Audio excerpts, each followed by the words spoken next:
Je vous laisse la paix. Je vous donne ma paix. Je ne vous la donne pas comme le monde la donne. Que votre cœur ne se trouble point et ne s'alarme point. Jean chapitre 14, verset 27. Ces paroles de Jésus ne sont pas une simple promesse réconfortante. Elles sont une clé spirituelle, une arme invisible, un héritage divin pour tous ceux qui marchent avec Dieu dans un monde devenu bruyant, instable et plein de tourments. Et pourtant, combien de croyants se lèvent chaque matin avec un cœur chargé, agité, inquiet? Combien essaient de prier, mais sentent que leur esprit reste dispersé? Combien cherchent la paix, mais n'entendent que le vacarme intérieur des peurs, des incertitudes et des blessures non guéries? Si tu écoutes cette vidéo aujourd'hui, ce n'est pas un hasard. Le Saint-Esprit veut t'enseigner comment garder un cœur tranquille quand tout autour de toi semble s'effondrer. Il veut t'apprendre non seulement à retrouver la paix, mais à la porter, à la protéger, à la faire grandir comme un feu sacré au milieu de la tempête. La paix du Saint-Esprit n'est pas une émotion fragile qui dépend des circonstances. C'est une présence, une stabilité surnaturelle qui habite l'âme de celui qui se confie en Christ. C'est une encre invisible qui empêche ton cœur de chavirer quand le monde te tire vers le désespoir. Cette paix n'est pas un silence vide, c'est une voix douce qui murmure dans ton esprit. Ne crains rien, je suis là. Mais pour la recevoir et la garder, il faut comprendre ce qu'elle est, d'où elle vient, et pourquoi tant de gens la perdent. Car il existe une différence entre la paix du monde et la paix de Dieu. La paix du monde dépend de ce que tu possèdes, de ce que tu contrôles, de ce qui va bien. La paix du Saint-Esprit, elle, dépend de celui qui vit en toi. Elle ne s'éteint pas quand tu perds quelque chose. Elle s'intensifie quand tu t'abandonnes à Dieu. Elle ne se brise pas sous le poids de la peur. Elle devient plus forte au milieu du feu. Dans cette vidéo, tu vas découvrir les secrets bibliques qui te permettront de marcher dans cette paix, même quand la terre tremble sous tes pieds. Tu comprendras pourquoi Jésus s'endormait dans la tempête, pendant que les disciples paniquaient, et comment toi aussi, tu peux apprendre à dormir paisiblement dans la barque de ta vie, même quand les vents se lèvent. Tu verras que la paix n'est pas le fruit du hasard, mais le résultat d'une relation intime avec le Saint-Esprit. Tu découvriras comment cette paix t'élève au-dessus de la peur, du chaos, de la confusion, et des guerres invisibles qui secourent ton âme. Reste jusqu'à la fin, car nous conclurons ensemble par une prière de restauration et de victoire spirituelle, une prière dans laquelle tu sentiras la présence de Dieu descendre dans ton cœur. Mais avant d'aller plus loin, prends un instant, respire profondément, ferme les yeux là où tu es, et demande-toi, mon cœur est-il vraiment en paix? Est-ce que j'ai laissé le monde troubler mon esprit? Est-ce que j'ai permis aux soucis, aux réseaux, aux paroles blessantes, aux déceptions et aux nouvelles effrayantes de voler ma tranquillité? Si la réponse est oui, sache ceci, le Saint-Esprit veut te rendre ce que tu as perdu. Il veut apaiser les tempêtes intérieures que personne d'autre ne voit. Il veut faire taire les voix du doute et du regret. Ce message n'est pas une leçon, c'est une rencontre. Ce n'est pas une explication, c'est une visitation. Alors je t'invite à rester jusqu'à la fin, à ouvrir ton cœur et à écouter non seulement mes mots, mais la voix de Dieu à travers ces mots. Aujourd'hui, dans un monde qui s'agite, où tout s'accélère, où les cœurs s'alourdissent sous la peur de l'avenir, Dieu t'appelle à une autre réalité, celle du repos intérieur. La paix du Saint-Esprit n'est pas une paix d'oubli ni de fuite, c'est une paix de victoire. Elle n'ignore pas les problèmes, elle les domine. Elle ne nie pas les blessures, elle les guérit. Elle ne fait pas taire les émotions, elle les réconcilie avec la présence divine. Le monde cherche la paix dans les distractions, les voyages, les possessions ou les relations. Mais Jésus dit, dans le monde vous aurez des tribulations, mais prenez courage. J'ai vaincu le monde. Jean chapitre 16, verset 33. Autrement dit, tu ne pourras pas échapper au bruit du monde, mais tu peux apprendre à faire régner le silence de Dieu dans ton cœur. Si ce message trouve un écho en toi, alors prends un instant pour t'engager dans ce chemin spirituel. Abonne-toi à cette chaîne, Lumière dans la vallée, pour que chaque semaine, la parole te fortifie et t'élève. Clique sur le bouton « J'aime » si tu veux dire au Saint-Esprit « Oui, je veux cette paix » et écris en commentaire cette phrase clé de foi. « Saint-Esprit, garde mon cœur en paix, même quand tout s'effondre. » Car chaque mot écrit devient une prière proclamée. Chaque témoignage que tu partages devient une lumière pour d'autres âmes troublées. Dans un monde où les cœurs se vident d'amour et se remplissent d'anxiété, Dieu cherche des hommes et des femmes capables de refléter sa paix. Cette paix est un témoignage silencieux, une prédication vivante. Elle ne se dit pas, elle se voit. Quand les gens autour de toi paniqueront, ta sérénité sera ton plus grand message. Quand tout semblera incertain, ton calme sera ton autorité. Et c'est cela que le Saint-Esprit veut construire en toi. une stabilité spirituelle qui ne dépend pas du chaos extérieur, mais de la présence intérieure. Parce que le Saint-Esprit n'est pas seulement ton consolateur, il est ton régulateur, ton équilibre, ton havre de paix. Il ne te retire pas du monde, il t'équipe pour y vivre, sans être détruit par lui. Il y a des gens qui prient pour la paix du monde, mais négligeant de demander la paix du cœur. Pourtant, toute transformation commence là, dans le sanctuaire intérieur où Dieu habite. C'est pourquoi, dans cette série de révélations que tu vas entendre, tu apprendras à reconnaître les signaux de ton âme, à identifier ce qui vole ta paix, à discerner les attaques spirituelles qui se déguisent en agitation émotionnelle. Tu comprendras que chaque tourment, chaque anxiété, chaque désordre mental est souvent la trace d'un combat invisible que le Saint-Esprit veut apaiser par sa présence. Rien n'est plus précieux que la paix. L'or peut te sécuriser matériellement, mais seule la paix du Saint-Esprit te sécurise intérieurement. Elle est ce que le monde ne peut ni fabriquer ni acheter. C'est une paix qui s'éprouve quand tu choisis le silence, au lieu de la réaction, la prière au lieu de la panique, le pardon au lieu de la rancune. C'est une paix qui transforme la manière dont tu traverses les épreuves. Non pas parce qu'elles disparaissent, mais parce que tu ne les affrontes plus seul. C'est une paix qui parle même quand tu n'as plus les mots. Une paix qui pleure avec toi. Une paix qui t'élève doucement quand tu te crois perdu. Alors aujourd'hui, ne regarde pas cette vidéo comme une simple méditation, mais comme un rendez-vous spirituel. Le Saint-Esprit t'attend. Il veut déposer quelque chose de nouveau dans ton cœur, la tranquillité d'une âme en paix, même au milieu du chaos. Tu n'as pas besoin que tout aille bien pour être en paix. Tu as seulement besoin que Dieu soit là. Et il est là.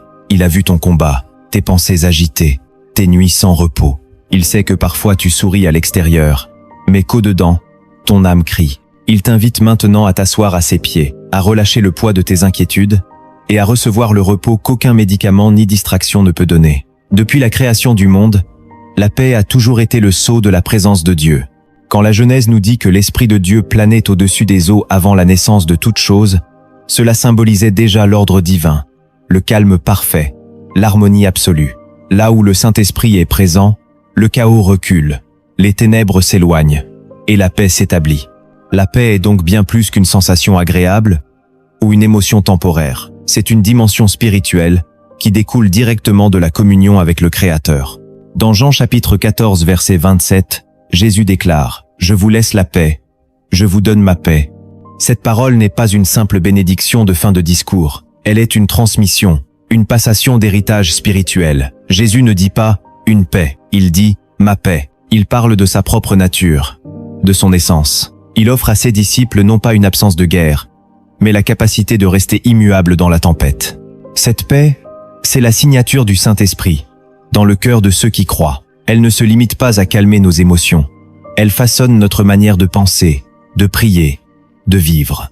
Dans Philippiens chapitre 4 versets 6 et 7, l'apôtre Paul confirme cette vérité en disant « Ne vous inquiétez de rien, mais en toute chose, faites connaître vos besoins à Dieu par des prières et des supplications avec des actions de grâce. Et la paix de Dieu, qui surpasse toute intelligence, gardera vos cœurs et vos pensées en Jésus-Christ. » Paul ne dit pas que la paix supprimera les problèmes. Il dit qu'elle gardera le cœur au milieu d'eux. Le mot grec utilisé ici, « erne », dérive du mot hébreu « shalom », qui signifie plénitude, harmonie, prospérité et unité. Le shalom de Dieu ne se limite pas à l'absence de guerre, mais englobe la restauration totale de l'âme, du corps et de l'esprit. C'est un état où tout est en ordre, parce que tout est entre les mains de Dieu. La paix du monde repose sur le contrôle. La paix du Saint-Esprit repose sur la confiance. Le monde cherche à apaiser les tempêtes extérieures. Dieu apaise les tempêtes intérieures. Voilà la grande différence. La paix du Saint-Esprit est un royaume silencieux au cœur du tumulte. Elle ne fuit pas le bruit, elle règne au milieu de lui. Elle n'est pas dépendante des circonstances, mais de la présence de celui qui vit en toi. Le trouble humain, lui, trouve son origine bien avant nos générations modernes. Dès le Jardin d'Éden, l'homme vivait dans une parfaite harmonie avec Dieu. Il marchait dans la fraîcheur du jour, libre, pur, paisible. Il n'y avait ni peur, ni honte, ni confusion. Mais lorsque la désobéissance est entrée, la paix s'est retirée. L'homme a entendu la voix de Dieu et s'est caché, tremblant. Le premier fruit du péché n'a pas été la mort physique, mais la perte de la paix intérieure. Le péché a rompu le lien de confiance, et cette rupture a ouvert la porte au trouble, à la peur, à la culpabilité. Depuis ce jour, chaque être humain naît avec une soif inconsciente de retrouver cette paix perdue. Nous cherchons à combler le vide par les relations, la réussite, la distraction, mais aucun effort humain ne peut reproduire la paix du jardin. Ce n'est que par la réconciliation avec Dieu que le cœur retrouve son équilibre. C'est pourquoi Jésus est venu, pour restaurer cette paix brisée. Ésaïe chapitre 9 verset 6 l'appelle Prince de paix. Et ce titre n'est pas symbolique, il est fonctionnel. Jésus n'a pas seulement prêché la paix, il l'a incarnée. Quand les foules étaient affamées, il ne paniquait pas. Quand les pharisiens l'accusaient, il ne s'énervait pas. Quand la tempête faisait rage, il dormait. Son calme n'était pas de l'indifférence. C'était la manifestation d'une confiance absolue en son Père. Dans Marc chapitre 4, pendant que les disciples crient de peur dans la barque, Jésus se lève et dit simplement « Silence, tais-toi ».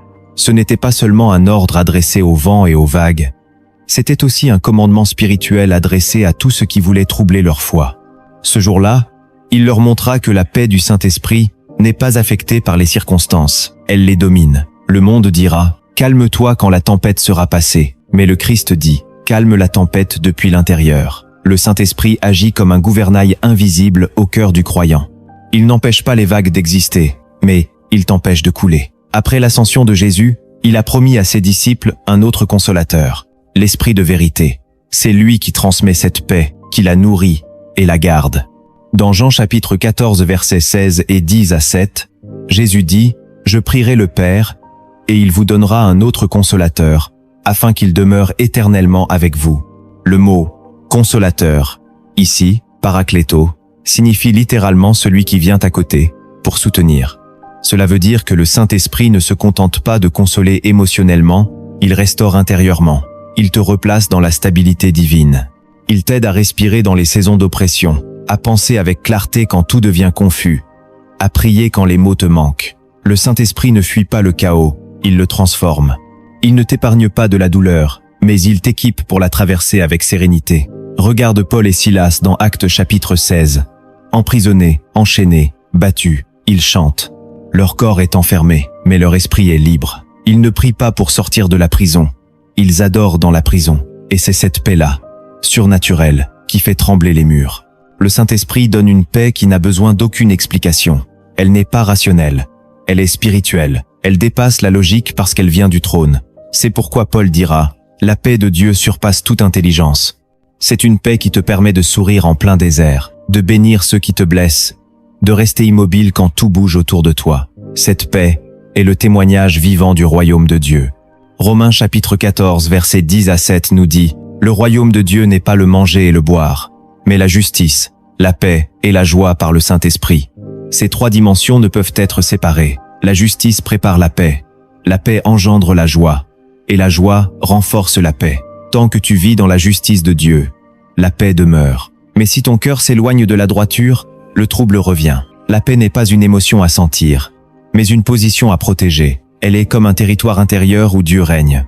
Et cette paix, nous la voyons incarnée dans les figures bibliques les plus éprouvées. Abraham, par exemple, manifeste une paix étonnante lorsqu'il laisse Lot choisir la meilleure terre. Il aurait pu revendiquer son droit, s'imposer, se battre, mais il savait que sa bénédiction ne dépendait pas du terrain, mais de la promesse. Joseph, vendu, trahi, oublié, aurait pu sombrer dans l'amertume. Pourtant, il garde son calme, il ne se venge pas, il sert fidèlement. Sa paix intérieure devient le canal de la gloire de Dieu, jusqu'à ce qu'il soit élevé en Égypte. David, entouré d'ennemis, trouve la paix dans la louange. Quand tout s'effondre, il chante. Et à travers son chant, il restaure son âme. Daniel, dans la fosse aux lions, incarne la paix du juste. Il ne crie pas, ne débat pas, ne se plaint pas. Il s'abandonne à Dieu, et Dieu ferme la gueule des lions. Jésus, enfin, montre la paix parfaite. Accusé injustement, il se tait. Sa paix n'est pas une faiblesse, c'est une autorité silencieuse. Elle confond Pilate, elle désarme la foule, elle ouvre la voie du salut. Tous ces hommes ont compris une vérité, la paix n'est pas ce que tu ressens, c'est ce que tu choisis. Elle est une décision spirituelle fondée sur la confiance en Dieu. Le monde moderne a perdu la signification de cette paix divine. L'humanité vit aujourd'hui dans une agitation constante, dans un flux de bruit, d'images et de pensées qui saturent l'esprit et épuisent le cœur. L'homme contemporain a remplacé la prière par la performance, la méditation par la distraction, la présence de Dieu par la recherche de reconnaissance. Il court sans cesse après un équilibre qu'il ne trouve jamais, parce qu'ils le cherchent dans ce qui est extérieur, alors que la paix vient de l'intérieur. Le Saint-Esprit, pourtant, continue de murmurer à ceux qui veulent bien écouter. Arrête-toi, et sache que je suis Dieu. Mais ce monde ne s'arrête plus. Il ne supporte plus le silence. Il a peur du calme, car dans le calme, les vérités profondes se révèlent. C'est pourquoi tant de personnes fuient leur propre âme. Elles redoutent le face-à-face avec Dieu. Pourtant, c'est dans le silence habité du Saint-Esprit que la paix renaît. L'absence de paix dans le cœur n'est pas une fatalité, c'est un symptôme, celui d'une âme décentrée, déconnectée de sa source.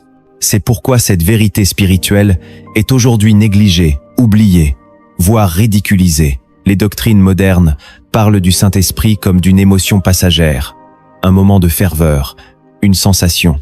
Mais le Saint-Esprit n'est pas une sensation, il est une personne, vivante, sensible, constante. Il ne vient pas seulement pour inspirer, il vient pour demeurer. Et quand il demeure, il pacifie. Il transforme le tumulte intérieur en stabilité céleste. Il change la confusion en clarté, la peur en foi, l'impatience en repos. La paix du Saint-Esprit est la preuve la plus puissante de la présence de Dieu. Là où elle règne, les démons reculent, car ils ne supportent pas les cœurs paisibles. Le diable, lui, œuvre à travers le désordre, la précipitation, la panique et la colère. Il sait que tant que ton âme est agitée, tu n'entendras pas la voix de Dieu. C'est pourquoi il sème le doute, le ressentiment, la peur, l'orgueil et le mensonge, les 5 ennemis majeurs de la paix. Le doute brise la confiance et te fait croire que Dieu t'a oublié. Le ressentiment ronge ton cœur et t'enchaîne au passé. L'orgueil t'empêche de te soumettre à la direction divine. La peur bloque la foi et te fait imaginer des catastrophes qui n'existent pas encore. Et le mensonge t'éloigne de la vérité, car seule la vérité rend libre et paisible. Face à ses ennemis invisibles, le Saint-Esprit agit comme un gardien. Il ne combat pas par la force, mais par la lumière. Il révèle les racines du trouble. Il te montre les pensées à rejeter. Il t'enseigne à choisir le calme divin au lieu du tumulte charnel. Quand tu t'arrêtes pour prier, il agit. Quand tu choisis le pardon, il restaure. Quand tu renonces à comprendre pour faire confiance, il établit le repos. C'est pourquoi Paul disait que la paix de Dieu garde le cœur et les pensées. Le mot « garde » en grec signifie « protéger comme une forteresse ». Cela veut dire que la paix du Saint-Esprit est un mur invisible que le diable ne peut franchir. Tant que tu demeures dans l'obéissance, tu restes sous ce bouclier. Mais si tu ouvres la porte du doute ou de la colère, la paix s'enfuit. La prière, la parole et l'obéissance sont les 3 piliers de cette forteresse spirituelle. La prière t'aligne sur la volonté de Dieu. Elle ne change pas toujours la situation, mais elle change ta posture. La parole purifie ton esprit, elle t'apprend à distinguer les pensées de Dieu des mensonges du monde. L'obéissance, enfin, est la clé qui verrouille la paix dans ton cœur. Jésus, à Gethsémane, a connu l'angoisse la plus profonde, mais il a trouvé la paix en disant « Non pas ma volonté, mais la tienne ». Cette soumission absolue a ouvert le chemin de la résurrection. De même, chaque fois que tu obéis à Dieu même dans l'incompréhension, tu entres dans sa paix. L'obéissance est le langage silencieux des cœurs paisibles. Et quand tu apprends à vivre ainsi, ta paix devient un témoignage. Jésus a dit dans Matthieu chapitre 5, verset 9, « Heureux ceux qui procurent la paix, car ils seront appelés fils de Dieu. » Il n'a pas dit « ceux qui recherchent la paix », mais « ceux qui la procurent ». Cela signifie que la paix du Saint-Esprit n'est pas une possession privée, elle rayonne. Elle influence ton entourage, ton foyer, ton lieu de travail, ton ministère. Là où tu vas, elle crée une atmosphère différente. Quand une personne habitée par la paix entre dans une pièce, l'air change, les tensions se dissipent, les voix se calment, les âmes s'ouvrent, car la paix attire Dieu, et Dieu attire la paix. La paix du Saint-Esprit est missionnaire, elle évangélise sans parole, elle révèle Jésus sans argument. Elle témoigne d'un royaume que le monde ne comprend pas, mais qu'il désire sans le savoir. Voilà pourquoi la paix est le langage du ciel dans un monde en guerre. Quand ton cœur devient un autel de paix, Dieu s'y assied. Quand ton esprit devient calme, le Saint-Esprit s'y déploie. Et quand ta vie reflète cette tranquillité, les âmes troublées s'en approchent, cherchant ce qu'elles ne trouvent plus ailleurs. C'est ainsi que le royaume de Dieu s'étend, non par la force, mais par la paix. C'est cette paix-là que le Saint-Esprit veut établir en toi. Pas une paix artificielle, mais une paix surnaturelle, enracinée dans la foi, nourrie par la prière, scellée par l'obéissance. Cette section t'a montré que la paix du Saint-Esprit est à la fois le fruit, la preuve et le témoignage de la présence divine. Elle est le socle de toute vie spirituelle stable. Sans elle, la foi chancelle. La prière devient mécanique. La joie s'éteint. Mais avec elle, tout reprend vie. Dans la prochaine étape, nous plongerons dans 10 principes bibliques fondamentaux qui t'enseigneront comment garder cette paix, comment la cultiver, comment la défendre contre les tempêtes invisibles. Car la paix n'est pas un don passif, c'est une discipline spirituelle, une marche quotidienne avec le Saint-Esprit. Et celui qui apprend à marcher avec lui découvre que, même si le monde brûle, son âme demeure tranquille. Parce que la paix de Dieu, qui surpasse toute intelligence, garde son cœur et ses pensées en Jésus-Christ. La paix du Saint-Esprit ne se manifeste pas par hasard, elle se construit, elle s'entretient, elle se protège. Elle est semblable à un feu sacré que Dieu dépose dans le cœur du croyant et qu'il faut apprendre à alimenter pour qu'il ne s'éteigne jamais. Le premier principe fondamental pour garder cette paix est la communion. La paix commence toujours dans la communion avec le Saint-Esprit. Celui qui cesse de demeurer en Dieu perd son équilibre. Jésus l'a dit dans Jean chapitre 15 verset 5. « Je suis le cep, vous êtes les sarments. Celui qui demeure en moi porte beaucoup de fruits, car sans moi vous ne pouvez rien faire. » Cette parole n'est pas seulement une leçon sur la productivité spirituelle, c'est une révélation sur la paix. Car la paix est un fruit du Saint-Esprit, et un fruit ne peut exister que si la branche reste connectée à la source. Beaucoup cherchent la paix, sans comprendre qu'elle ne se trouve pas en dehors de la présence de Dieu. Elle n'est pas le résultat d'un environnement calme, mais d'une âme enracinée dans la communion divine. Plus tu passes du temps avec le Saint-Esprit, plus tu respires son calme, plus tu demeures dans sa présence, plus tu portes sa nature. Et cette nature est paix. Le monde peut s'agiter, les circonstances peuvent se bousculer, mais celui qui est uni à Dieu marche dans un autre rythme, celui du royaume. Jésus, avant chaque grande décision, se retirait seul pour prier. Ce n'était pas une fuite, mais un réalignement. Il rechargeait son âme dans la présence de son Père, et c'est ce qui lui permettait d'affronter la foule, la persécution, la croix, sans perdre la paix. Si ton cœur est troublé, ne cherche pas d'abord ce qui doit changer autour de toi, cherche ce qui doit être restauré entre toi et Dieu. Le deuxième principe est la confiance. La paix du Saint-Esprit repose sur la foi, et la foi repose sur la confiance. Tant que tu essaieras de tout contrôler, tu resteras dans l'angoisse. Mais quand tu apprendras à lâcher prise, la paix te visitera. Proverbes chapitre 3 versets 5 et 6 déclare « Confie-toi en l'Éternel de tout ton cœur, et ne t'appuie pas sur ton intelligence. Reconnais-le dans toutes tes voies, et il aplanira tes sentiers. » La paix n'est pas l'absence de problème, c'est la certitude que Dieu contrôle ce que tu ne comprends pas. Pierre l'a expérimenté lorsqu'il a marché sur l'eau. Tant qu'il regardait Jésus, il marchait dans la stabilité surnaturelle, mais dès qu'il a détourné son regard pour observer le vent, il a commencé à couler.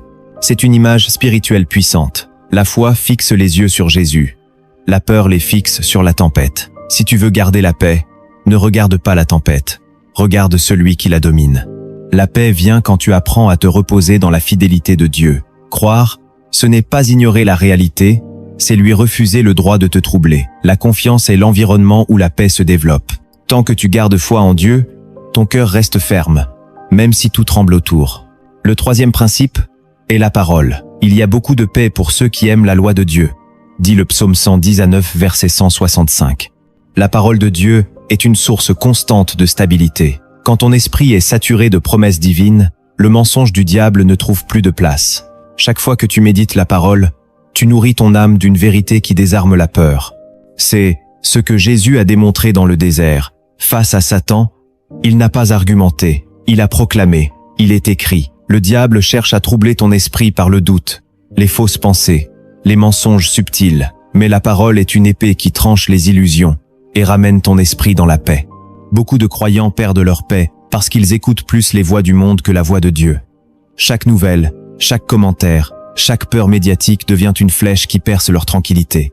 Mais celui qui garde la parole dans son cœur ne se laisse pas dominer par le bruit. La Bible n'est pas un livre de lecture, c'est une pharmacie spirituelle. Chaque verset est un médicament pour l'âme troublée. Quand ton cœur s'agite, ouvre la parole et lis-la jusqu'à ce que ton âme se calme. Elle ne parle pas seulement à ton intelligence, elle parle à ton esprit. Le Saint-Esprit agit à travers elle pour rétablir la vérité dans ton intériorité. Le quatrième principe est l'obéissance. Il n'y a pas de paix sans obéissance. L'âme rebelle ne connaît jamais le repos. Ésaïe chapitre 32 versets 10 à 7 déclare « L'effet de la justice sera la paix, et le fruit de la justice sera le repos et la sécurité à jamais. » L'obéissance est le langage silencieux de la paix. Quand tu fais ce que Dieu te demande, ton cœur devient léger. Quand tu résistes à sa volonté, ton âme devient agitée. Jonas est l'exemple parfait de cette vérité. Dieu lui dit d'aller à Ninive, mais il fuit, et une tempête se lève. Ce n'était pas une coïncidence. La tempête extérieure reflétait la tempête intérieure. Tant qu'il était dans la désobéissance, il ne pouvait connaître la paix. Ce n'est que lorsqu'il a dit « Oui Seigneur, j'irai » que la mer s'est calmée. Parfois, la paix que tu cherches ne viendra pas de la prière, mais de l'obéissance. Il y a des prières qui ne peuvent pas être exaucées tant que tu refuses de soumettre ta volonté à Dieu. L'obéissance ferme les portes que l'ennemi utilise pour troubler ton esprit. Elle te replace dans le courant divin, où tout devient clair. Chaque acte d'obéissance renforce la paix. Chaque acte de rébellion l'affaiblit. Ce que tu refuses de soumettre devient ce qui t'enchaîne. Si tu veux marcher dans la tranquillité, apprends à dire oui à Dieu, même quand tu ne comprends pas. Le 5e principe est le pardon. Aucun cœur rempli de rancune ne peut abriter la paix du Saint-Esprit. Le pardon est une clé spirituelle qui libère l'âme du poison du passé. Jésus a dit dans Matthieu chapitre 6 versets 14 et 15 « Si vous pardonnez aux hommes leurs offenses, votre Père céleste vous pardonnera aussi. Mais si vous ne pardonnez pas, votre Père ne vous pardonnera pas non plus. » Le pardon est un acte de foi, pas une émotion. Beaucoup attendent de ressentir le désir de pardonner avant d'obéir. Mais c'est l'inverse. Le pardon est une décision qui libère les émotions. Joseph, trahi par ses frères, vendu comme esclave, aurait pu nourrir la haine toute sa vie. Pourtant, lorsqu'il les retrouve, il pleure et dit « Ce que vous aviez médité pour me faire du mal, Dieu l'a transformé en bien. » Le pardon a restauré sa paix et préparé son élévation. Refuser de pardonner, c'est rester prisonnier d'un souvenir. Le Saint-Esprit ne peut pas régner dans un cœur rempli d'amertume. Le pardon n'efface pas le passé. Il brise l'autorité du passé sur ton présent. Il ne justifie pas ce que l'autre a fait, mais il t'empêche de te détruire en essayant de te venger. Quand tu pardonnes, tu rends à Dieu le droit de juger et tu retrouves ton équilibre intérieur. Le pardon est un acte de puissance, car il coupe le lien invisible qui te relie à la douleur. Il t'arrache aux griffes du diable, qui se nourrit du ressentiment. Si tu veux que la paix du Saint-Esprit remplisse ton cœur, pardonne à ceux qui t'ont blessé, même en secret. Dieu ne te demande pas de nier la douleur. Il te demande de lui remettre le droit de la guérir. Et quand tu le fais, tu verras qu'une paix nouvelle descend en toi. Une paix douce, silencieuse, mais inébranlable. Celle du Saint-Esprit qui fait toutes choses nouvelles. La paix du Saint-Esprit ne se maintient pas seulement par les grandes victoires spirituelles, mais aussi par les petits gestes quotidiens. Le 6e principe pour la garder, c'est la gratitude. La reconnaissance ouvre la porte du ciel et ferme celle du trouble. Celui qui remercie Dieu même au milieu de la tempête s'élève au-dessus d'elle. Dans Philippiens chapitre 4 versets 6 et 7, Paul écrit « Ne vous inquiétez de rien, mais en toute chose, faites connaître vos besoins à Dieu par des prières et des supplications, avec des actions de grâce.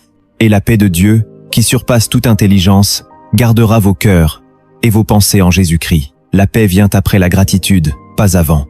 Beaucoup attendent que tout s'arrange pour remercier, mais c'est en remerciant avant de voir que la paix descend.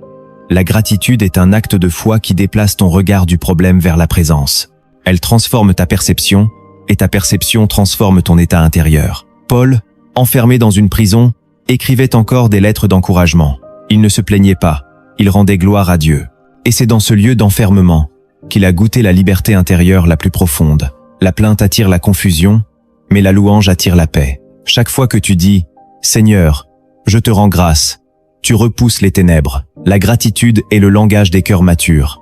Elle déclare « Même si je ne comprends pas tout, je sais que Dieu reste bon ». Le 7e principe, c'est la prière. La prière est la respiration de l'âme. Sans elle, la paix s'étouffe. Jésus priait dans les déserts, dans les montagnes, dans les moments d'angoisse comme dans la joie. Ce n'était pas une routine, c'était une communion vitale. Quand tu pries, tu donnes au Saint-Esprit la permission de réaligner ton cœur. La prière n'est pas un moyen d'obtenir quelque chose, c'est un moyen de redevenir. Regarde Anne dans 1 Samuel chapitre 1. Elle pleurait sans cesse, l'amertume rongeait son cœur, jusqu'au jour où elle a déversé son âme devant Dieu. La Bible dit qu'après avoir prié, son visage ne fut plus le même. Rien n'avait encore changé extérieurement, mais la paix l'avait déjà visité intérieurement. Voilà la puissance de la prière. Elle ne change pas toujours les circonstances, mais elle change la personne qui prie. Chaque fois que tu te mets à genoux, tu échanges ton trouble contre sa paix. Le Saint-Esprit agit dans ces moments silencieux où tu n'as plus de mots. Il comprend les soupirs, il traduit les larmes, il apaise les tempêtes cachées. Le 8e principe, c'est la douceur et la maîtrise de soi. La paix intérieure se manifeste à travers la paix extérieure. Galates, chapitre 5, verset 22, nous dit que la douceur et la tempérance sont des fruits du Saint-Esprit. Cela signifie que la paix ne se mesure pas seulement à ce que tu ressens, mais à la façon dont tu réagis. Jésus, face à ses accusateurs, n'a pas crié, n'a pas répliqué, n'a pas tenté de se justifier. Son silence a parlé plus fort que toutes les paroles. Il montrait que la paix est une autorité qui ne dépend pas des circonstances. La maîtrise de soi est un bouclier contre les attaques du monde. Quand tu choisis de rester calme au lieu de répondre à la provocation, tu gardes ta paix. Quand tu refuses de t'emporter, tu empêches le diable d'entrer. La colère ouvre des brèches spirituelles, mais la douceur les ferme. Celui qui garde son calme dans la tempête manifeste la maturité spirituelle. La paix du Saint-Esprit se voit dans la manière dont tu traites les autres, surtout ceux qui te blessent. Être doux ne signifie pas être faible, c'est choisir la force du ciel au lieu de la réaction de la chair. Le 9e principe, c'est la persévérance. La paix du Saint-Esprit se prouve dans les épreuves. Elle n'est pas testée quand tout va bien, mais quand tout va mal. Jacques chapitre 1 verset 2 à 4 dit « Regardez comme un sujet de joie complète les diverses épreuves, sachant que l'épreuve de votre foi produit la patience. Celui qui apprend à rester calme dans la tempête devient inébranlable. » Job a tout perdu. Ses biens, sa famille, sa santé, et pourtant il a déclaré « L'Éternel a donné, l'Éternel a repris, que le nom de l'Éternel soit béni. » Ce n'était pas du déni, c'était une paix enracinée dans la foi. Dieu ne promet pas une vie sans combat, il promet une paix au milieu du combat. Chaque épreuve que tu traverses devient une école où le Saint-Esprit t'enseigne la stabilité. Si tu veux une paix profonde, accepte que certaines tempêtes soient des formations spirituelles. La persévérance affine ton âme, elle te rend résistant aux secousses de la vie. Ce que tu surmontes avec paix devient ton témoignage. Et le 10e principe, le plus grand de tous, c'est l'amour. La paix du Saint-Esprit atteint sa plénitude dans l'amour. Colossiens chapitre 3 versets 14 et 15 déclare « Par-dessus tout, revêtez-vous de l'amour, qui est le lien de la perfection, et que la paix de Christ règne dans vos cœurs. » L'amour et la paix marchent ensemble. Tu ne peux pas être en paix si ton cœur est vide d'amour. L'amour parfait bannit la peur, car il repose dans la confiance. Jésus sur la croix a prié pour ceux qui le crucifiaient. C'est là que la paix divine s'est manifestée dans sa forme la plus pure. L'amour te permet d'aimer même ceux qui ne t'aiment pas, de bénir ceux qui te maudissent, de répondre par la douceur à la haine. L'amour est la respiration de la paix. Il guérit les blessures, il adoucit les âmes, il apaise les conflits invisibles. Quand tu marches dans l'amour, tu marches dans la paix. Plus ton amour grandit, plus ton cœur devient tranquille. La paix du Saint-Esprit n'est pas une récompense pour les parfaits, mais un don pour ceux qui choisissent d'aimer. Et cet amour, seul le Saint-Esprit peut le produire pleinement. Il t'enseigne à voir les autres avec les yeux de Dieu. Là où tu voyais des ennemis, il te montre des âmes blessées. Là où tu voyais des offenses, il te montre des occasions de grâce. Et quand ton cœur apprend à aimer comme Christ, plus rien ne peut te troubler. La colère glisse sur toi, la peur s'éteint, la rancune disparaît. Tu deviens un canal de paix, un reflet du ciel sur la terre. Ces 10 principes sont les marches d'un même escalier, celui de la maturité spirituelle. Chaque pas que tu montes t'élève vers la tranquillité absolue de Dieu. La communion t'enracine, la confiance t'ancre, la parole t'éclaire, l'obéissance te protège, le pardon te libère, la gratitude t'élève, la prière te renouvelle, la douceur t'équilibre, la persévérance te fortifie et l'amour t'accomplit. Celui qui marche dans ces 10 voies devient un port de paix dans un monde de tempête. Et cette paix, le Saint-Esprit la scelle en toi comme un sceau éternel. Elle ne se voit pas, mais elle se ressent. Elle attire la présence de Dieu et éloigne la confusion. Et plus tu avances dans ces vérités, plus tu découvres que la paix du Saint-Esprit n'est pas une destination, mais une marche quotidienne, une symphonie intérieure entre ton âme et le ciel, un souffle divin qui te rappelle chaque jour « Ne crains rien, je suis avec toi ». La paix du Saint-Esprit est l'un des plus grands mystères du royaume. Beaucoup en parlent, peu la comprennent vraiment. Ce n'est pas une émotion, ni une récompense pour ceux qui mènent une vie parfaite. C'est une réalité spirituelle, un héritage divin, une marque de filiation. La première vérité cachée, c'est que la paix du Saint-Esprit n'est pas une émotion à ressentir, mais un héritage à posséder. Jésus, avant de quitter la terre, n'a pas laissé de richesse matérielle, ni d'instruction politique. Il a laissé un héritage spirituel. Je vous laisse la paix, je vous donne ma paix. Ce ne sont pas des mots symboliques. C'est un acte légal du ciel. À la croix, le prix de la paix a été payé. Le sang versé ne rachetait pas seulement les âmes, il rétablissait la communion, donc la paix. Quand le croyant naît de nouveau, il reçoit ce legs divin, même s'il ne le sent pas toujours.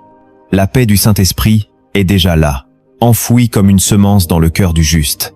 Elle ne dépend pas de l'état émotionnel, elle dépend de la conscience spirituelle. Le monde cherche à ressentir la paix avant d'y croire, mais le royaume t'appelle à y croire avant de la ressentir. Jésus, dans la barque, ne priait pas pour recevoir la paix, il la possédait déjà. Pendant que les disciples paniquaient, lui dormait. Il savait que le tumulte autour de lui n'avait aucun pouvoir sur le repos qu'il portait. La paix divine ne se cherche pas à l'extérieur, elle s'active à l'intérieur. Quand tu comprends que la paix est ton héritage, tu cesses de la demander et tu apprends à la manifester. Elle ne se gagne pas par la performance, elle s'impose par la foi. C'est un droit spirituel inscrit dans ton identité d'enfant de Dieu. Le diable le sait. C'est pourquoi il s'acharne à te faire croire que tu ne l'as pas. Il veut te maintenir dans la peur, dans la culpabilité, dans l'instabilité, pour t'empêcher de jouir de ce qui t'appartient déjà. Mais la foi réclame son héritage. Déclare chaque jour, cette paix m'appartient, je la reçois, je la protège, je la manifeste. Parce que la paix du Saint-Esprit n'est pas une récompense pour les calmes, c'est un sceau pour les croyants. La deuxième vérité cachée, c'est que la paix du Saint-Esprit se manifeste dans le combat, pas dans l'absence de guerre. Beaucoup pensent que la paix arrive quand tout s'arrête. Mais dans le royaume, la paix n'attend pas la fin du combat, elle le gouverne. Jésus l'a dit, dans le monde, vous aurez des tribulations, mais prenez courage, j'ai vaincu le monde. Il n'a pas promis une vie sans secousses, il a promis une victoire intérieure dans les secousses. La paix du Saint-Esprit ne fuit pas le chaos, elle y règne, c'est dans le tumulte qu'elle prouve sa réalité. Regarde David, face à Goliath, tous tremblaient, lui restait paisible. Ce n'était pas de l'inconscience, c'était la confiance absolue en Dieu. Quand ton cœur est rempli de la paix du Saint-Esprit, les menaces extérieures ne dictent plus ta posture intérieure. Le diable sait qu'il ne peut pas te vaincre si tu restes calme. C'est pourquoi il provoque sans cesse des tempêtes pour troubler ton esprit. Il sait que l'âme troublée n'entend plus la voix de Dieu. Il sait que si tu paniques, tu prieras dans la peur et non dans la foi. Il sait que si ton esprit s'agite, ton discernement s'éteint. C'est pourquoi chaque combat dans ta vie est d'abord une guerre pour ta paix. La paix est la cible principale des attaques spirituelles, parce qu'elle est le lieu de ton autorité. Tant que tu restes calme, tu restes fort. Tant que tu gardes le silence du cœur, le Saint-Esprit agit. Les tempêtes ne viennent pas pour t'anéantir, mais pour révéler le niveau de paix que tu possèdes.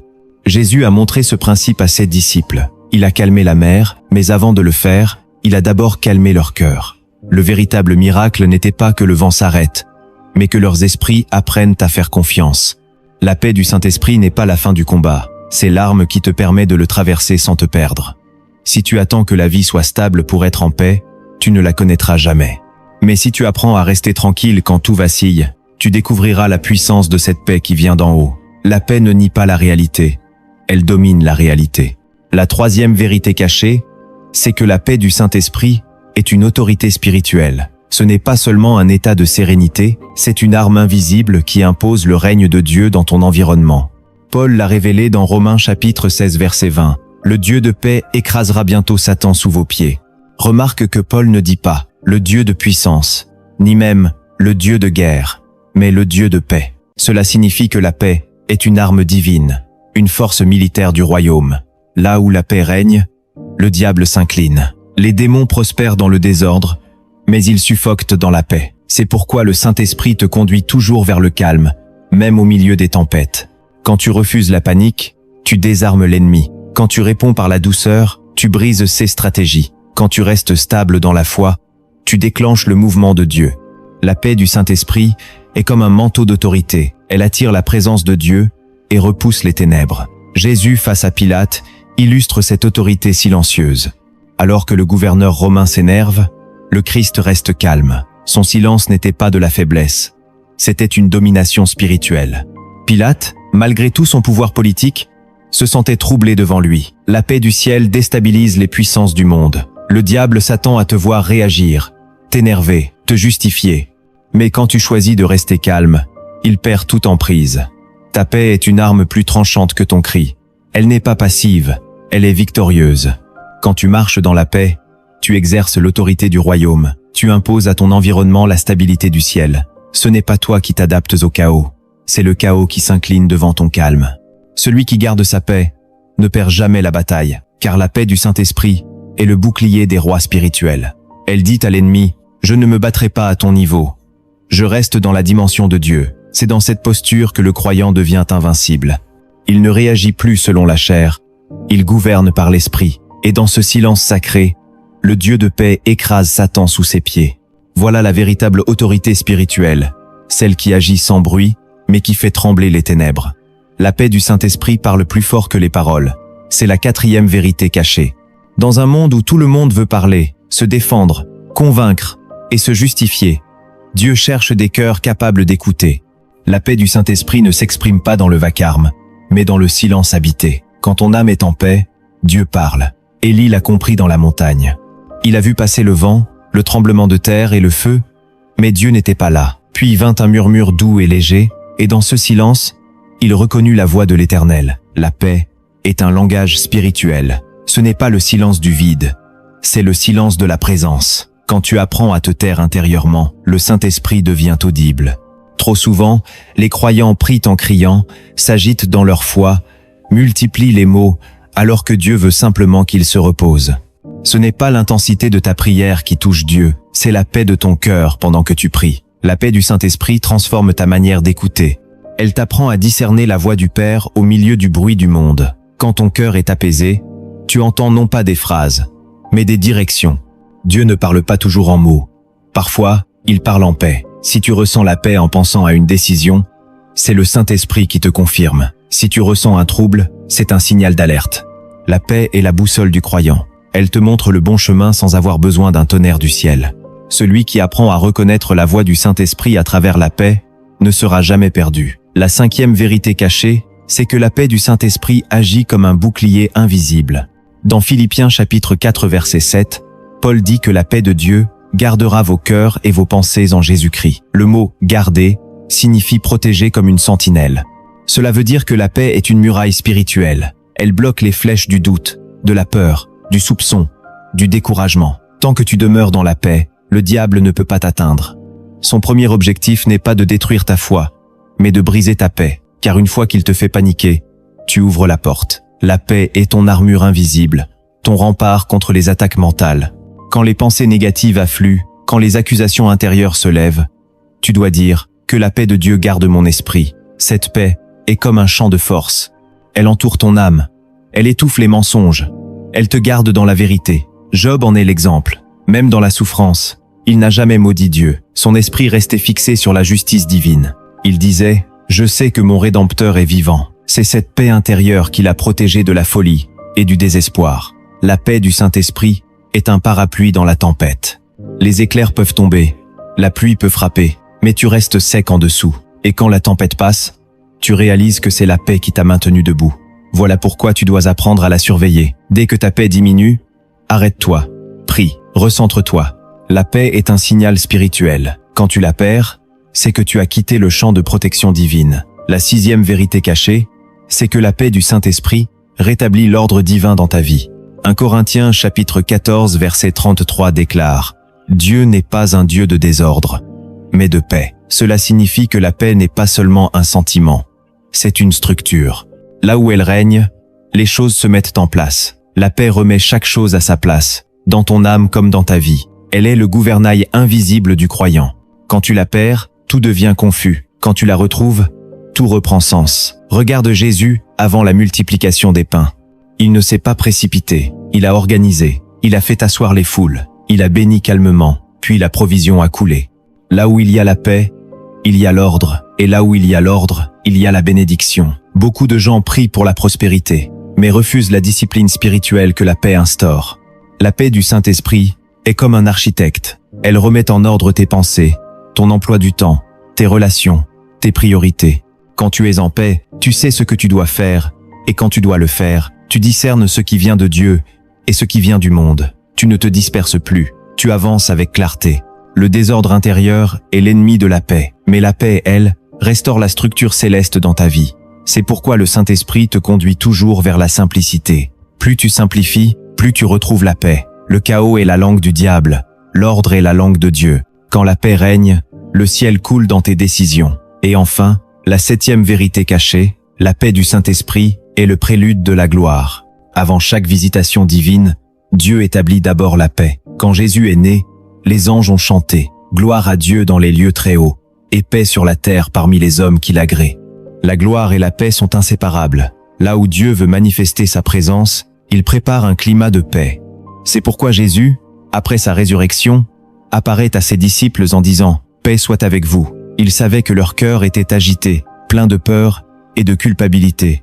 Avant de souffler le Saint-Esprit sur eux, il a d'abord calmé leur âme. Il a dit la paix avant de donner la puissance. Cela révèle une loi spirituelle. Dieu ne dépose sa gloire que sur un cœur paisible. La paix est le seuil du surnaturel. Elle prépare la demeure du Saint-Esprit. Quand tu apprends à demeurer dans cette paix, tu deviens un port pour la gloire divine. Le tumulte empêche la manifestation de Dieu, mais la paix attire sa présence. C'est pourquoi le diable envoie toujours des distractions, des tensions, des querelles juste avant une bénédiction majeure. Il veut te voler la paix, car il sait que sans elle, la gloire ne descend pas. Si tu veux voir Dieu agir puissamment dans ta vie, protège ton calme. Le silence paisible du cœur est le tapis sur lequel le Saint-Esprit marche. La paix précède la gloire comme l'aube précède le soleil. Elle est la préparation du temple intérieur où Dieu veut habiter. Quand la paix est installée, la gloire peut se révéler. Quand tu apprends à vivre dans cette tranquillité spirituelle, tu deviens un sanctuaire mobile de la présence divine. Et tout autour de toi commence à changer. Les atmosphères se transforment, les cœurs s'adoucissent, la faveur s'ouvre, car Dieu habite là où la paix règne. Voilà pourquoi cette paix est précieuse, plus précieuse que l'or. Elle n'est pas un luxe spirituel, elle est une condition de la gloire. Celui qui apprend à rester en paix attire la présence de Dieu comme une flamme attire la lumière. C'est là que le Saint-Esprit t'élève, te transforme et te fait devenir un témoin vivant du royaume de paix que Jésus est venu établir sur la terre. La paix du Saint-Esprit n'est pas un concept spirituel à comprendre, c'est un mode de vie à choisir. Elle ne tombe pas du ciel comme la pluie, elle se décide comme un engagement. Chaque matin, tu as le pouvoir de dire oui à la paix ou de te soumettre au chaos du monde. Le monde te pousse à réagir, mais le Saint-Esprit t'invite à répondre. Il y a une différence entre les deux. Réagir, c'est être dominé par les circonstances. Répondre, c'est être guidé par le ciel. Colossiens chapitre 3 verset 15 dit « Que la paix de Christ règne dans vos cœurs ». Ce verbe « régner » indique une autorité. La paix n'est pas un invité, c'est un roi. Quand tu décides de lui céder le trône, tout en toi change. Tu commences à surveiller tes paroles, à retenir tes impulsions, à écouter avant de parler. Tu refuses de te laisser troubler par ce qui n'a pas de valeur éternelle. La paix devient alors ton réflexe spirituel. Jésus en est le modèle parfait. Quand les pharisiens lui tendaient des pièges, il restait silencieux. Quand la femme adultère fut amenée devant lui, il ne répondit pas immédiatement. Il écrivit sur le sol. Ce geste symbolisait le calme intérieur d'un cœur qui ne se laisse pas manipuler par la pression. Il montrait que celui qui garde la paix contrôle l'atmosphère. Chaque jour, choisis d'être ce genre de personne. Avant de répondre à un message, avant de te plaindre, avant de juger, respire et dis « Saint-Esprit, sois mon calme ». Cette prière simple te recentre dans la dimension divine. Elle te rappelle que la paix n'est pas un sentiment passager, mais une position spirituelle. Tu n'as pas besoin que tout soit parfait pour être tranquille. Tu as juste besoin de demeurer dans celui qui est parfait.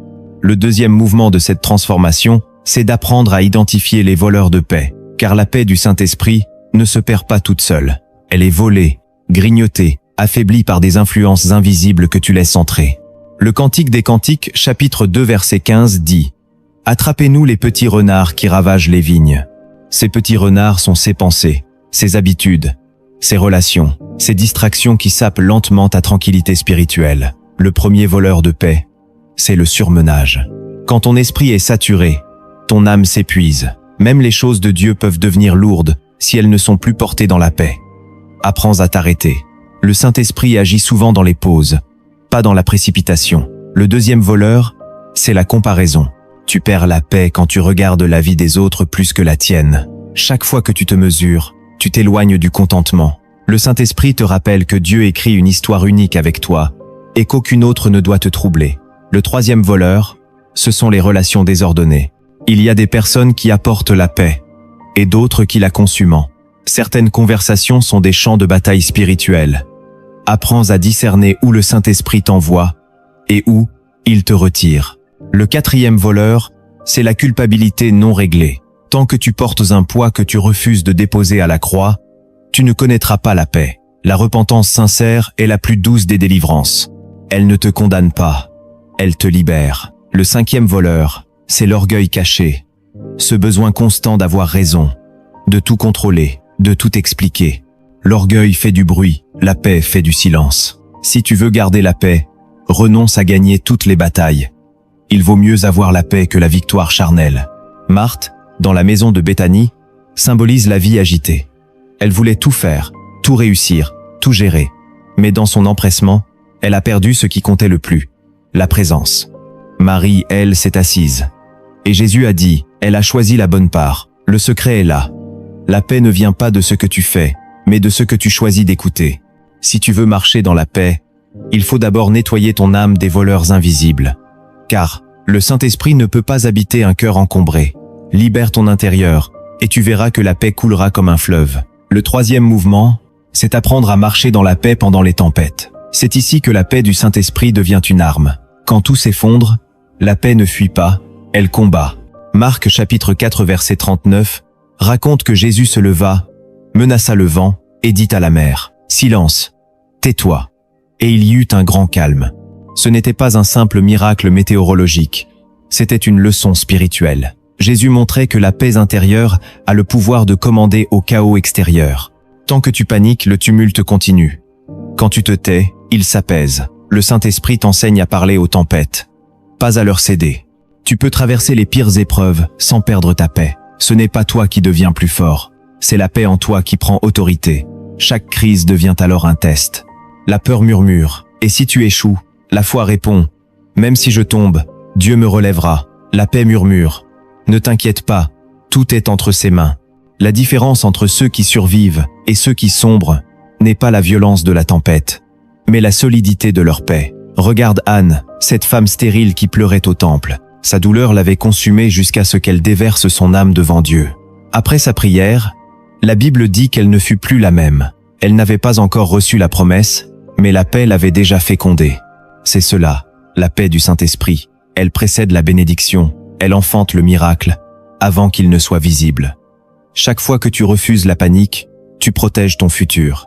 Quand tout s'écroule, ferme les yeux et déclare, « Seigneur, cette tempête ne me changera pas. Elle me révélera. » La paix n'éteint pas le feu, mais elle te rend incombustible. Elle t'empêche de devenir l'incarnation de ta douleur. Elle te garde centré sur Dieu alors que tout cherche à t'en détourner. Le secret de ceux qui marchent avec Dieu n'est pas l'absence d'épreuves. C'est la présence d'une paix indestructible. Et cette paix, le Saint-Esprit la donne à ceux qui lui font confiance sans condition. La paix du Saint-Esprit n'est pas statique. Elle est vivante, elle agit, elle transforme. Le quatrième mouvement de cette révélation, c'est la paix comme force de transformation intérieure. Quand le Saint-Esprit dépose sa paix dans ton âme, il ne te donne pas simplement le repos, il commence une œuvre profonde. Il guérit, il reconstruit, il purifie. La paix divine est un feu doux qui brûle sans détruire, qui éclaire sans aveugler, qui réchauffe sans consumer. Elle entre dans les zones de ton être que la douleur, la colère ou la honte avaient figées, et elle y rétablit la vie. Romains chapitre 12 verset 2 dit « Soyez transformés par le renouvellement de l'intelligence. » Cette transformation commence quand ton esprit cesse de lutter et accepte d'être renouvelé par la paix. Tant que tu vis dans le tumulte intérieur, le Saint-Esprit ne peut pas bâtir. Mais quand tu te laisses envelopper par la paix, il commence à reconstruire ton temple intérieur. La paix du Saint-Esprit te rend semblable à Jésus. Elle change ta manière de penser, de parler, d'aimer. Elle t'apprend à écouter avant de juger, à bénir au lieu de critiquer, à attendre sans désespérer. Elle transforme ta réaction en compassion, ta peur en foi, ton impulsion en sagesse. Regarde Joseph, vendu par ses frères, oublié dans la prison, rejeté par ceux qui l'avaient aidé. Il aurait pu devenir amer, mais il a choisi la paix. Il n'a pas laissé le ressentiment modeler son âme. Et c'est cette paix intérieure qui l'a conduit jusqu'au trône. Sa maturité spirituelle ne venait pas du pouvoir, mais de sa paix. Il avait compris que Dieu gouverne même les saisons d'injustice. C'est ainsi que la paix du Saint-Esprit travaille. Elle ne change pas seulement ton environnement. Elle change ton identité. Elle t'élève d'un état charnel à une stature spirituelle. Elle fait de toi un instrument de douceur dans un monde de fureur. Et plus elle agit, plus ton regard sur la vie change. Tu n'attends plus que tout aille bien pour être en paix. Tu deviens celui ou celle qui apporte la paix, là où rien ne va. Ton cœur devient un autel silencieux, où Dieu réside. Et c'est dans ce cœur que la transformation véritable s'accomplit. Quand la paix règne, le Saint-Esprit parle. Et quand il parle, ton être entier s'ajuste à sa voix. C'est ainsi qu'une vie nouvelle naît en toi. Le 5e et dernier mouvement de cette section prend la forme d'une vision symbolique. L'histoire du jardinier du calme. Imagine un homme fatigué du bruit du monde. Chaque jour, il se lève avec l'esprit encombré, l'âme tendue, le cœur vide. Il prie sans paix, il agit sans repos, il court sans direction. Une nuit, il rêve qu'il marche dans un désert brûlant. Le vent soulève la poussière et le ciel semble muet. Alors, au loin, il voit une porte lumineuse. Poussé par la soif, il s'en approche et entre. De l'autre côté, il découvre un jardin. L'air y est frais, le silence y est vivant. Les fleurs s'inclinent doucement comme si elles respiraient la présence de Dieu. Au centre, un vieil homme l'attend, vêtu d'un vêtement blanc qui semble tisser de lumière. Ses yeux reflètent la paix elle-même. Il dit « Je suis le jardinier du calme, bienvenue dans le lieu où Dieu parle sans mots. » L'homme s'assoit, encore troublé, et demande « Où suis-je » Le jardinier répond « Tu es dans ton âme, tel que Dieu l'a voulu avant le tumulte du monde. Ce jardin a toujours existé, mais tu l'as oublié. » L'homme regarde autour de lui et remarque 7 arbres, chacun portant un fruit différent. Le jardinier dit « Chaque arbre représente un secret de la paix. Le premier arbre s'appelle foi, et son fruit brille comme l'or. » Le jardinier explique « Celui qui croit même quand il ne voit pas, goûte à la paix qui vient du trône. » Le deuxième arbre se nomme pardon. Ses fruits sont doux, mais leur parfum réveille des souvenirs. Celui qui mange ce fruit ne garde plus rien contre personne. Le troisième arbre se nomme silence. Ses feuilles ne bruissent pas, elles respirent. C'est ici que l'homme apprend à écouter Dieu. Le quatrième arbre est gratitude. Ses fruits changent de couleur à chaque regard. Celui qui remercie voit le ciel partout, même dans la nuit. Le 5e arbre s'appelle soumission, et il pousse droit, sans détour.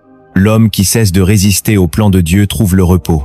Le 6e arbre est douceur, et son ombre apaise toutes les blessures. La paix grandit dans la douceur. Le 7e arbre, enfin, est amour. Son tronc semble fait de lumière vivante, et ses branches touchent le ciel. Le jardinier dit « Celui qui demeure dans cet amour ne connaîtra plus jamais le trouble. » Alors l'homme comprend.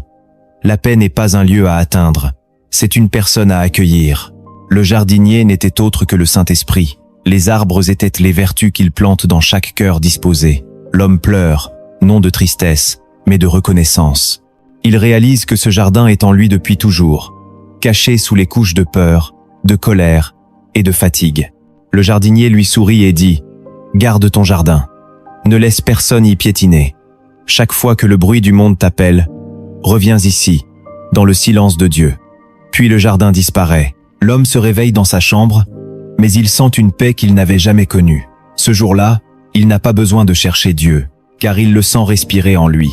Sa colère s'est éteinte, ses inquiétudes ont fondu. Il marche, parle, vit autrement, et où qu'il aille, il dépose une trace de calme. Les gens autour de lui ne savent pas pourquoi, mais ils se sentent apaisés en sa présence. Le Saint-Esprit avait fait de son cœur un sanctuaire de paix. C'est ainsi que la transformation spirituelle s'accomplit. Dieu ne change pas ton environnement d'abord. Il change ton atmosphère intérieure.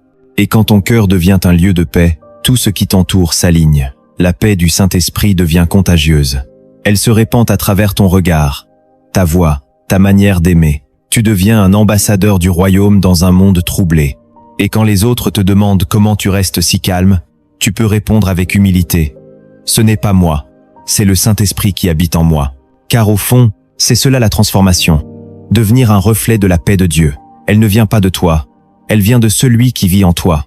Et plus tu la partages, plus elle grandit. Alors aujourd'hui, répète cette prière. Saint-Esprit, fais de mon cœur ton jardin de paix.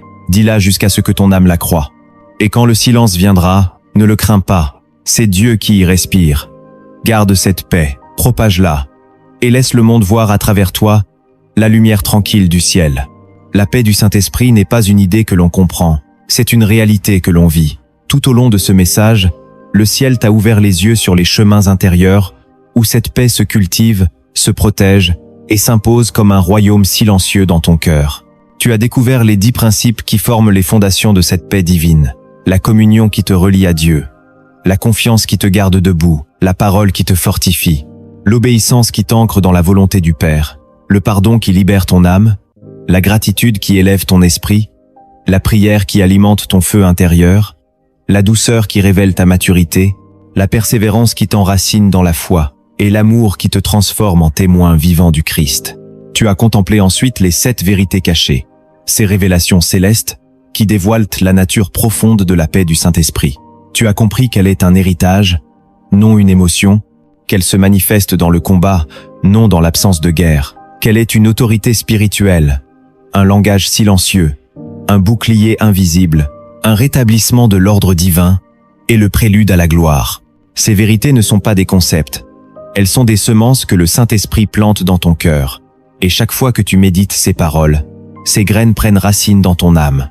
Elles deviennent des piliers invisibles qui te soutiennent dans les jours d'épreuve et te rappellent que la paix n'est pas un luxe spirituel, mais une armure de gloire. Aujourd'hui, il est temps de sceller ces révélations dans ton esprit par la prière. Ferme les yeux, respire profondément et entre dans le sanctuaire intérieur où seul le Saint-Esprit peut parler. Seigneur, nous t'invoquons. Saint-Esprit, viens, descends maintenant sur celui ou celle qui écoute. Viens dans cette maison, dans ce cœur, dans ce silence. Éteins les tempêtes du doute, fais taire les voix de la peur et établis ton règne de paix. Nous t'accueillons, Esprit du Dieu vivant. Toi qui as calmé les mers, calme maintenant les âmes. Toi qui as apaisé les cœurs des apôtres terrifiés, apaise maintenant celui ou celle qui se sent brisé, dispersé, fatigué. Merci pour ta présence, Seigneur. Merci pour chaque mot qui a guéri, pour chaque vérité qui a éclairé, pour chaque silence qui a parlé. Merci pour les tempêtes qui ont révélé ta fidélité et pour les blessures qui ont conduit à ta paix. Nous te remettons nos inquiétudes, nos regrets, nos luttes intérieures. Nous confessons nos moments d'agitation, nos colères, nos impatiences, nos peurs. Pardonne-nous d'avoir laissé le monde troubler notre âme. Purifie nos pensées, Seigneur. Libère-nous de tout ce qui vole notre paix. Restaure ce qui était brisé. Et maintenant, Saint-Esprit, remplis-nous de ta paix parfaite. Fais couler ton calme comme un fleuve à travers notre esprit. Que cette paix ne soit pas un moment, mais une habitation. Nous déclarons par la foi que cette paix est notre héritage. Nous la recevons, nous la protégeons, nous la manifestons. Que chaque auditeur devienne un port de repos, dans un monde en tempête. Que cette paix envahisse nos foyers, nos paroles, nos gestes. Qu'elle apaise nos nuits et éclaire nos jours. Que même au milieu des vents contraires, nos cœurs demeurent inébranlables. Car notre paix ne vient pas des circonstances, mais de la présence. Seigneur, nous te remettons nos familles, nos décisions, nos combats, nos blessures. Nous te les remettons parce que tu es le seul capable d'en faire des instruments de paix. Que la douceur remplace la dureté, que la confiance remplace la peur, que la foi remplace l'inquiétude. Nous proclamons que la paix du Saint-Esprit est notre atmosphère, notre langage, notre force. Que tout ce qui nous entoure soit contaminé par cette paix. Que là où nous marchons, le calme céleste s'installe. Que notre regard soit plein de lumière, nos paroles pleines de grâce, nos pensées pleines de clarté. Seigneur, scelle cette paix dans nos âmes. Que rien, ni les paroles des hommes, ni les cris du monde, ni les ruses du diable, ne puissent nous la voler. Et maintenant, nous faisons silence. Car dans le silence, tu es là. Dans le silence, tu parles. Dans le silence, tu respires. Saint-Esprit, fais de ce silence un sanctuaire. Remplis-le de ta présence. Transforme nos inquiétudes en adoration, nos doutes en gratitude, nos tempêtes en témoignages. Nous déposons tout à tes pieds et nous choisissons de ne plus reprendre ce que nous t'avons remis. Nous décidons de vivre dans la paix du ciel, même au cœur de la terre. Saint-Esprit, sois notre repos éternel. Sois notre guide, notre lumière, notre paix. Amen.